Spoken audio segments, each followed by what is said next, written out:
asked me to select a film from really anywhere in the history of French cinema, I think my head started spinning around like in The Exorcist, you know, because this is, for me, I'm a huge fan of films, and the reservoir of French cinema is so deep. So I didn't know quite which way to go. Some of you may have seen Touchez, Grisbi. We're lucky that some years ago Marty Scorsese was involved in restoring it with others. So it has been seen.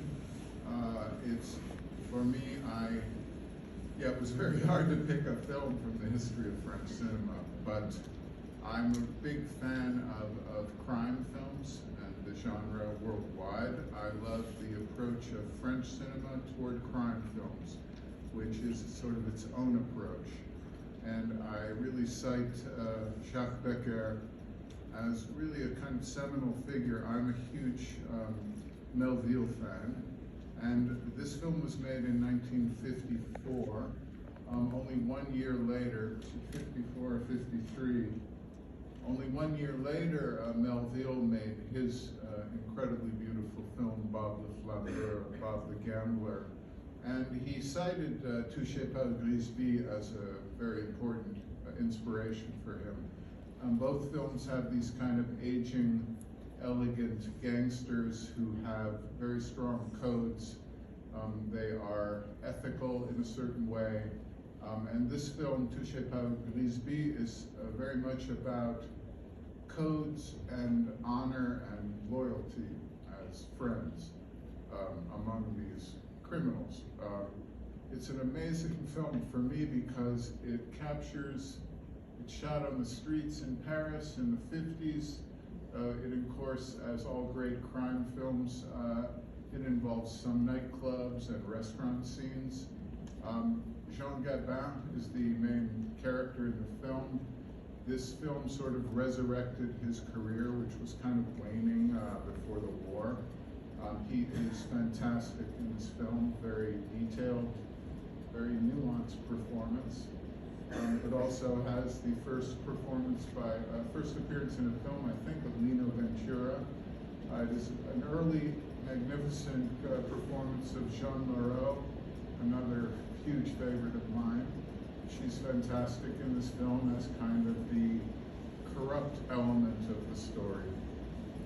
Just a little, and what's so, for me, so beautiful about this film is that it's about characters. It's not about the mechanics of a crime story. It's not about a heist. It's not about any of those things, really. It's about these particular characters and their codes. And it's very detailed. Jacques Becker, his films are about atmosphere and about small things that enlighten you to larger things. So there's a famous scene in this film where the two gangsters are brushing their teeth. And it's a fantastic scene. The thing you would think, why would he include this, you know? But it's very humanly detailed, beautiful film. Just a few things about Jacques Becker that I find really fascinating. When he was born in Paris, he died in Paris. He died quite young, he was 53. He only made 12 or 13 films, but when he was 18 years old, he was on a transatlantic boat coming to New York from France. And on the boat, he met King Vidor, the great American film director, who he liked this kid and offered him a job in filmmaking in America, which Jacques Becker declined. He wasn't sure what he wanted to do. His family were friends of the Cézanne family, and through the Cézanne family, he met Jean Renoir. Jean Renoir, like Jacques Becker, liked similar things: jazz music, crime fiction, sports cars, burlesque dancers, I think.